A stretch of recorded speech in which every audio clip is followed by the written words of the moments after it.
दोस्तों नमस्कार। मेरा नाम है रामकिशन सिंह ठाकुर। अ, उम, मैं प्राइमरी मार्केट रिसर्च करता हूँ और इसमें मुझे 7 साल का एक्सपीरियंस है। और प्राइमरी मार्केट रिसर्च में मैं इंडस्ट्री एक्सपर्ट का रिक्रूटमेंट करता हूँ और ऑडियो ट्रांसक्रिप्ट करता हूँ। ये वीडियो मैं उन लोगों के लिए बना रहा हूँ जो अभी स्टडी कर रहे हैं, ग्रेजुएट हो चुके हैं और जो भी फ्रीलांसिंग अपॉर्चुनिटी देख रहे हैं, जॉब देख रहे हैं उनके लिए। ताकि जो अभी-अभी मार्केट में नए आए हैं, फ्रेशर हैं, उनको नॉलेज नहीं है कि एक्चुअल में मार्केट रिसर्च कैसे होती है, प्राइमरी मार्केट रिसर्च कैसी होती है। तो थोड़ा-सा एक्सपीरियंस मैं आपके साथ शेयर करना चाहता हूँ। आप देखिए, ये है ये है प्रोजेक्ट जो क्लाइंट ने मुझे भेजा है। सब्जेक्ट लाइन है आरएफक्यू एआर स्टडी। तो आरएफक्यू मीन्स होता है request for quote. Means client मुझसे जानना चाहता है कि मैं आ, कितना चार्ज करूँगा उनके लिए, इस प्रोजेक्ट के लिए, और कितना टाइम लूँगा। तो उन्होंने मुझसे पूछा है, hi Ram, nice to meet you, we have a new request for you, please see the specs below. The client is trying to recruit interview 10 people from list of top 30 companies which will provide next day. We assume that the service will include screen recruit schedule and manage the incentive disbursement. Okay, तो client बोल रहा है कि उसको 10 recruitment चाहिए USA से। उसने मुझे 30 कंपनीज की लिस्ट भी दी थी जिन कंपनियों से मुझे रिक्रूट करनी है और जिनके साथ मीटिंग शेड्यूल करनी है। इसमें मेरा काम क्या रहेगा कि मुझे स्क्रीनर लेना है, उनका रिक्रूट करनी है। रिक्रूट करना मीन्स उनसे बात करके मीटिंग शेड्यूल करानी है and manage the incentive disbursement. और जो लोग पार्टिसिपेट करेंगे उनको इंसेंटिव भी देना है। Methodology recruitment only for 1-to-1 zoom meeting interview. Length of interview रहेगी 45 मिनट। लोकेशन है यूएस। इंसेंटिव डॉलर में देना होगा हमको। सैम्पल साइज यहाँ पे 10 है, ठीक है। टारगेट कौन है? Enterprise company, retailer, online store, eye care, optical company. तो ए आर मीन्स होता है रियलिटी, ऑगमेंटेड रियलिटी। और रीच आउट करनी है इन कंपनियों को, retailer, online store, eye care, optical company. तो जो क्लाइंट है उसका कोई प्रोडक्ट है ऑगमेंटेड रियलिटी रिलेटेड। मतलब जैसे आपने देखा होगा एक लेंस कार्ट है, अब उसमें आप देख सकते हैं कि ये स्पेक्स, ये चश्मा आप पर कैसा दिखेगा यदि आप पहनेंगे, तो वो वैसे ही दिखा देगा। तो इसी टाइप से हमारे क्लाइंट का भी प्रोडक्ट है। Gender both age 25 to 25 55, profile looking to interview candidate from the following group. तो क्लाइंट ने बताया कि किस टाइप के इन कंपनियों में किस टाइप के लोगों को रीच आउट करना है, जो प्रोक्योरमेंट और प्रोडक्ट मार्केटिंग में हो। A similar group in the same वेनेस्ट ग्रुप मेंशन बिलो। तो उन्होंने प्रोक्योरमेंट डिफाइन किया है यहाँ पे और प्रोडक्ट मार्केटिंग भी डिफाइन किया है। मैंने क्या किया कि ये थोड़ी एआई की हेल्प ली। और जो ये थोड़ा ठीक से समझ में नहीं आता है, समझ में नहीं आएगा आपको, तो इसमें मैंने थोड़ा एक्सप्लेन किया है इधर एआई की हेल्प से कि ये एक्चुअली में रिक्वायरमेंट में किस टाइप के लोग चाहिए। तो उसने लिखा है experience required, the focus is on people who have background in comparing and analysing different type of product और service in the e commerce और टेक्नोलॉजी सेक्टर। तो उनको इस टाइप का एक्सपीरियंस होना चाहिए कंपेयर करने का और एनालाइज करने का, ठीक है, प्रोडक्ट को। The individual should be involve in evaluating business partnership. यदि हम बिजनेस पार्टनर, उसका रोल होना चाहिए किसमें? बिजनेस पार्टनरशिप में। मतलब they should be able to decide if they want to do partnership or not. Understanding their perspective, validation process. The aim is to gain insight into how the individual validate potential partner. उनको मालूम होना चाहिए कि वो अपने partner को कैसे validate करेंगे कि यह सही पार्टनर है या नहीं, पार्टनर है या नहीं है। Understanding the criteria, method and process they use to determine if vendor और product is good fit for their company. तो उनको पता होना चाहिए, उसको प्रोसेस पता होना चाहिए, मेथड पता होना चाहिए, क्राइटेरिया पता होना चाहिए कि ये वेंडर इनके लिए सही है या नहीं है। Product offering, type of product service, this include various kind of software and technology too. तो जो लोग हों उनको सॉफ्टवेयर टेक्नोलॉजिकल टूल्स का भी नॉलेज होना चाहिए, ठीक है। अब प्रोडक्ट मार्केटिंग में किस टाइप की प्रोफाइल देखनी अपन को, तो यहाँ पर क्लाइंट अपन को समझा रहा है कि किस टाइप की प्रोडक्ट प्रोफाइल चाहिए, उनको किस टाइप का रेस्पोंडेंट चाहिए जो हमें हमारी स्टडी में पार्टिसिपेट कर सके। तो आप देखिए यहाँ पे से प्रोडक्ट मार्केटिंग है, तो ये मैंने अभी आप स्कैनर देखेंगे तो आपको समझ में आ जाएगा। तो इसमें 10 रिक्रूटमेंट करने थे मुझे। इन 10 रिक्रूटमेंट करने में 1 मंथ लगा। मैंने कम से कम 25 से 30 रिक्रूटमेंट किए, उनमें से केवल 2 ही क्वालिफाई हुए। और सिर्फ मुझे 2 का ही पेमेंट मिला। इसमें एक चीज़ और है कि आपके जितने सक्सेसफुल रिक्रूटमेंट होंगे जो स्टडी में मतलब पार्टिसिपेट कर लेंगे, और क्लाइंट से 45 मिनट बात कर लेंगे तभी एक रिक्रूटमेंट सक्सेसफुल माना जाता है, नहीं तो नहीं। तो 10 में से मुझसे 1 महीने में 2 ही हुए थे। तो इसमें मैं आपको बताता हूँ कि मैंने क्या गलतियाँ की थी थोड़ी देर बाद। पहले हुँ, अ, ओके, क्लाइंट ने बता दिया किस टाइप की प्रोफ़ाइल चाहिए। तो अभी तो एक क्लाइंट ने मुझे मतलब आरएफक्यू भेजा था, request for coat.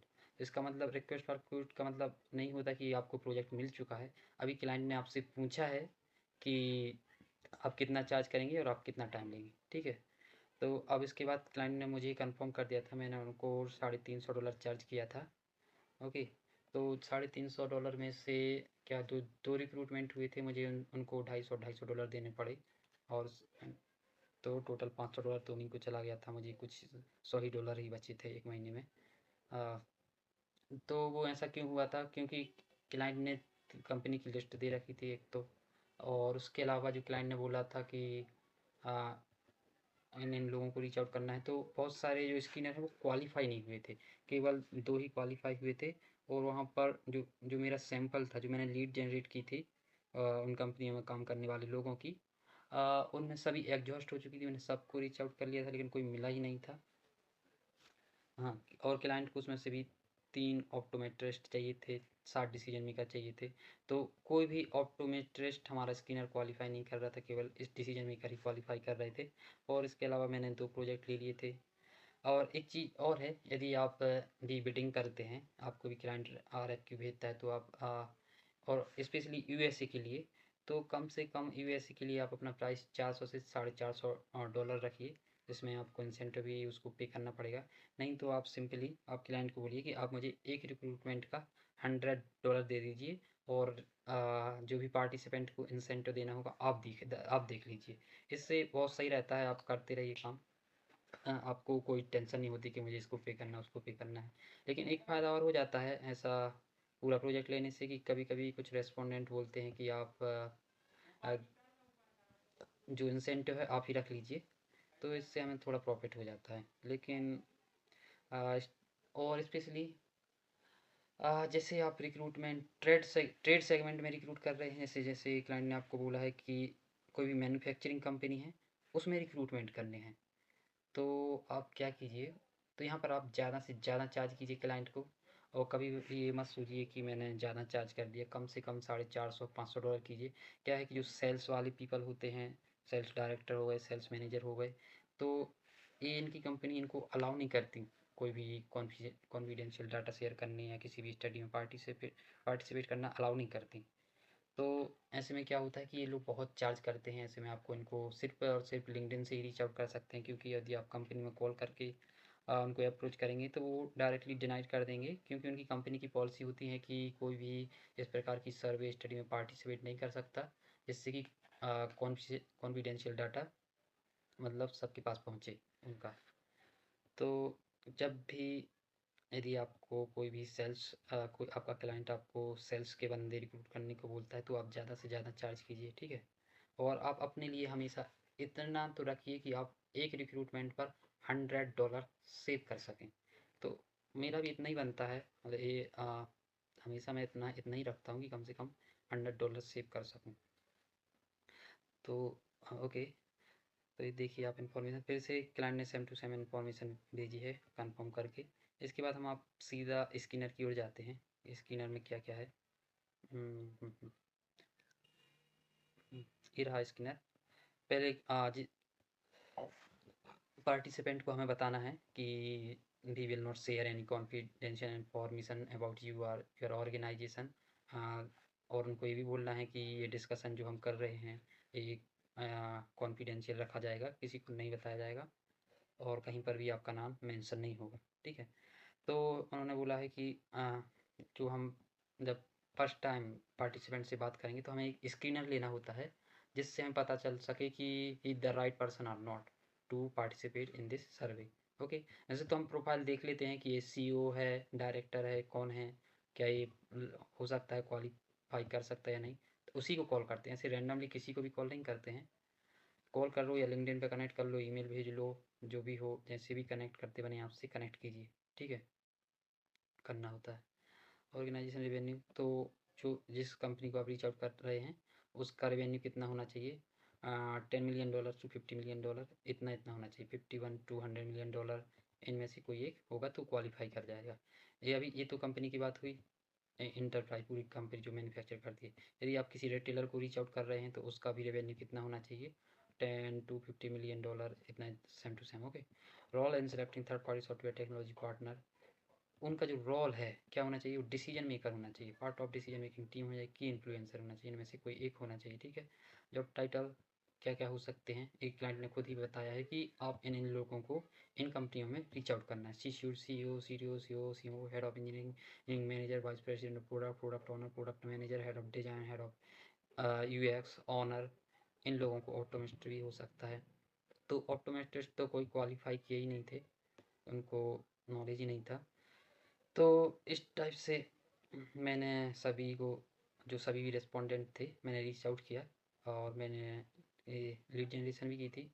It is confidential, इसलिए मैंने इनको हाइड कर दिया है। तो इस टाइप से मैं इधर से ये दिखाना चाहता हूँ कि इस टाइप से ट्रैकर बनाते हैं, ऐसे सीरियल नंबर लिखते हैं, रेस्पोंडेंट नेम लिखते हैं, उनका डेजिग्नेशन लिखते हैं, company organization, contact number, email, status, उन्होंने क्या बोला है, नॉट इंटरेस्टेड बोला है, क्या बोला है, रिस्पोंडेंट प्रोफाइल इधर लिखते हैं अपन। इस तरह से प्रोफाइल हम ट्रैकर बनाते हैं और ये हमको डेली क्लाइंट को भेजना पड़ता है, उनको प्रोग्रेस दिखाने के लिए कि हमने किन किन लोगों को रीच आउट किया है और उनका रिस्पॉन्स क्या रहा।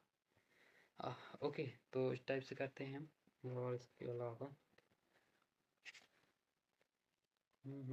यदि आप भी ये बिजनेस स्टार्ट करना चाहते हैं तो उसके लिए मैं अलग से वीडियो बनाऊंगा।